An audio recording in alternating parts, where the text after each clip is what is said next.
and maybe obviously the bubble is some level of sanctuary. I mean, obviously it's a spectrum on some level, but I don't know. I mean, I watched a game last night between the Jazz and the Lakers, and it was good. You know, it ended on Kuzma hitting a three at the end over Manute Bull's son to win the game. It's it is bizarre. It's like they're playing on the moon. Well, Like they're like you think about it. It's August, right? Middle of August almost, and we've got wall to wall every day hockey and basketball, professional sports played in bubbles. It's wild. And you know what? I know some of the other sports would be difficult. Like college, it would have been impossible. But credit to NBA and NHL. The bubble was the way to go. It looks like that way, at least for this country. So next question. But it isn't showing up in the ratings now, as far as that goes. It's among the worst ratings they've ever had. It's like 1.2 million max. Whereas hockey is only pulling 500,000, but they're up by like 10 or 15% because people, for whatever reason. Well, because people are hot in the South and want to watch somebody get cold, and they think that they want to see if the ice will melt. I think I don't know why the ratings haven't maybe gone up for the NBA, but I don't know. From my opinion, it's a good product, or it's been a good product. It's just nice to see like Charles and Shaq, like back in the studio, even though they got those weird plexiglass things to keep them away from each other. But it's just nice to have it back. So could the bubble work in the NFL? I think they're going to go to it. What do you guys think? A couple, 3, 4 cities? I don't know about that. Really? Too many players, too many people? I mean, I don't think they could do it this year. Unfortunately, they had time to come up with an idea for that. But, also logistically, it's a harder problem just because talking about like a roster's 53. Right, it's 100 people minimum, right? Squad, it's 60. And you're coaching, like, trying to, like, hold up hotels. Even though, to be fair, hotels don't have a lot of people. So, like, you could essentially own a hotel by yourself. Trainers, support staff, right? Yeah. Media guys. How many states have like multiple? I mean, I don't know. Could they use Qualcomm like in San Diego again, even though it's not being used? Would you use because you could have, and also Candlestick, is Candlestick, was it destroyed? Yeah, I mean, I don't know. Could you go back to those? Like, where you try to keep all like multiple teams like in the same area? Well, one of the problems I've heard is... So do you keep Oakland in Oakland, I mean, because the stadium's not built in Las Vegas, right? Just about done. Almost done. Yeah. 99.99. But they say the grass wears out. Okay. Regular grass is going to be a problem on bubble. But synthetic turf, game after game on turf will tear guys, they say will tear them up, especially practicing and playing on artificial turf, all the time is not good. A logistics problem. All right, let's talk about our third topic then. This is what everybody's tuned in. Our listener has tuned in for. Right. The Black and Blue Division. It's called that because of intense rivalries and physical style of play. The Frostbite Division, with its frozen tundra. Bears, Vikings, Lions, and Packers. Who's hot? Who's not? Breaking it down. Let's start. T-Dog, what's your thoughts on the NFC North? Every coach is named Matt except one. Well, just like with every division, we're trying to break down the key components, and then from those key components, we can get the macro vision of maybe what we think will help project what the season will be, whatever this season will be.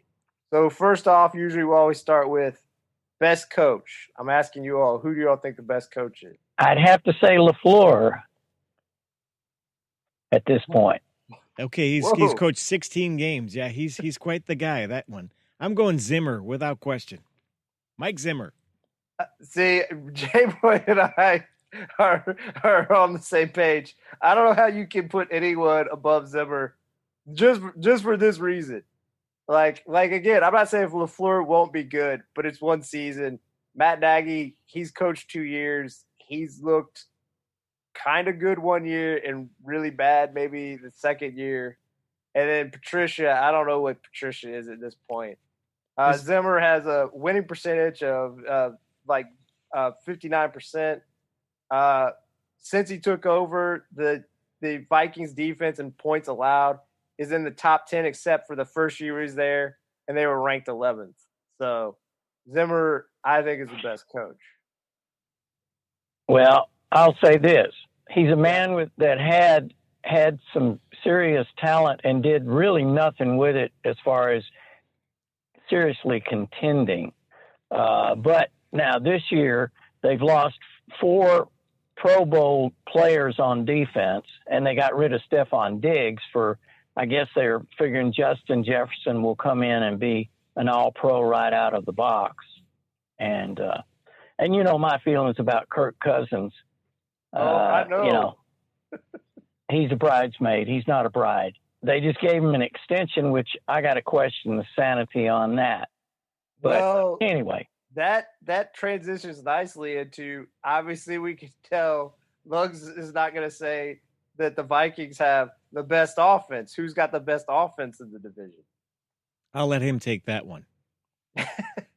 Well, it just depends, but because Green Bay's got nobody on the outside, you know, they passed over everybody to trade up for Jordan Love, and which hacked off Aaron Rodgers. At this point, I'd still say you got to go with the Vikings, I guess, but I'm lukewarm to them. Well, I don't know, J-Boy, who do you think? I think so still. Running game, and Cousins is serviceable. And when you look around the rest of the division, other than Rodgers, what else do you got for a QB? Well, obviously, some of this is projection, and I will agree before I say mine. You all are probably right because they lost their offensive coordinator, the Vikings, in Stefanski, but Gary Kubiak slides in. He's been a stud pretty much everywhere he has, from the Texans to when he was head coach with Denver, and obviously he had that 1 year with the Ravens where that's the 1 year Joe Flacco actually looked good. But I go with the Lions, and I go with the Lions because of this. Wow. Stafford, before he got injured, was playing as best as he probably ever had. He had the highest TD percentage he ever had at 6.5, and he tied his lowest INT percentage at 1.7. You look at their wide receivers, they got Kenny Golladay, Marvin Jones Jr., Amendola, TJ Hawkinson at tight end. And then at running back, they have DeAndre Swift and they have Kerryon Johnson. They have 2 running backs who could probably start for multiple teams as a tandem. So I'm going to go with the overall cornucopia of talent. Because even though I like Kirk Cousins, I think Stafford's better than Kirk Cousins. I'm not going to say he's better than Aaron Rodgers, but I think he's close enough to Aaron Rodgers, and I think the talent around him is better than what Aaron Rodgers has around him. T-Dog picks the Motor City Madmen. Okay. Yep. Now, so is this Rodgers' last year at the Pack? I think it's a real possibility. Because they can get some serious draft picks for him, and obviously from his body language in the last presser I saw, he wants to be gone, you know.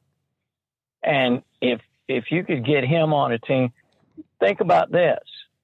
Forget Nick Foles, forget Trubisky, bring in Rodgers at the Bears. They could do something. Well, going back to the last time they traded a quarterback, they put a caveat in Brett Favre's when he was traded to the Jets.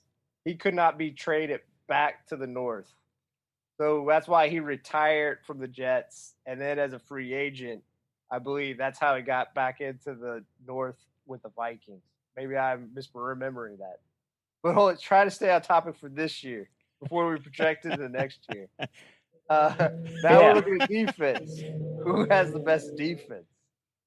Well, Chicago. Minnesota. See, I agree with Lugs. It's Chicago. They lost a big component. They lost their nose tackle. He opted out because of health concerns. But they still got Mack. Akeem Hicks should be healthy.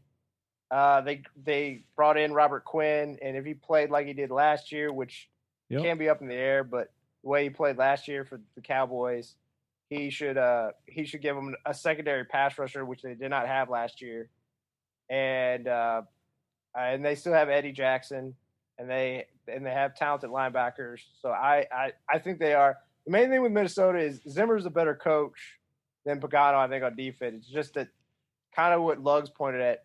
They're so young on defense this year that even under Zimmer, I'm not going to say they won't play well, but they're not going to be up to the standard I think the Vikings have been over his tenure. So that's why I go with Chicago.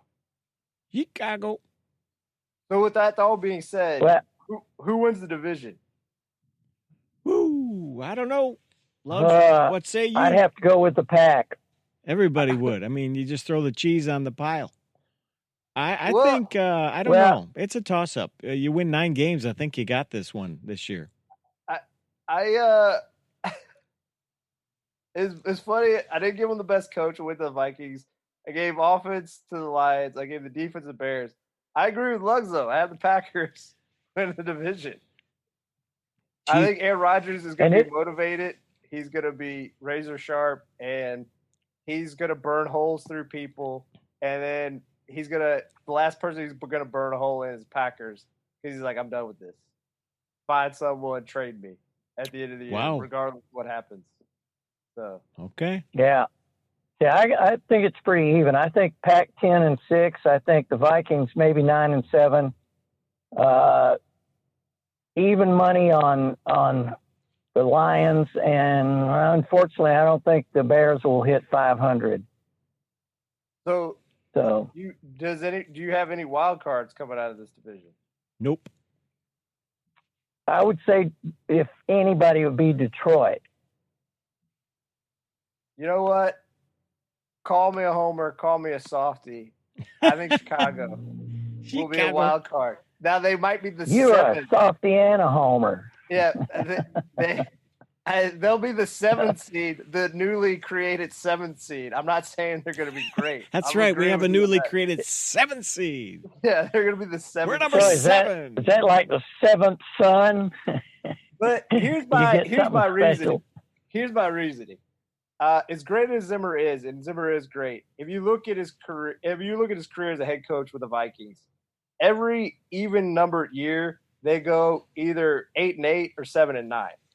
So 2020, it's a 500 year, and kind of like what you've kind of pointed out, Lugs, with all their roster turnover, I think their offense is very good, but they're going to have to cover up a lot on the defense.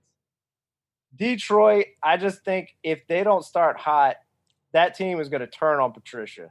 Like they could make a run at the playoffs, but they're going to have to play well at the beginning because that team is wants to mutiny on him so bad, I think. So which coach is on the hot seat, or which coaches? Patricia for sure. Number 1.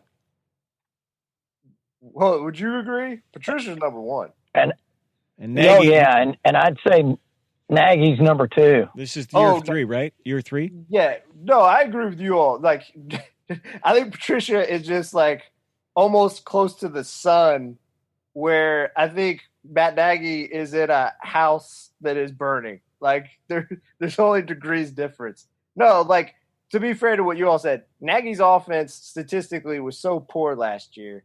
And again, I know some people put it on Trubisky, and on a lot of level, I think that's true. But they were so woeful across the board at everything, at running the ball. And, their tight ends were woeful.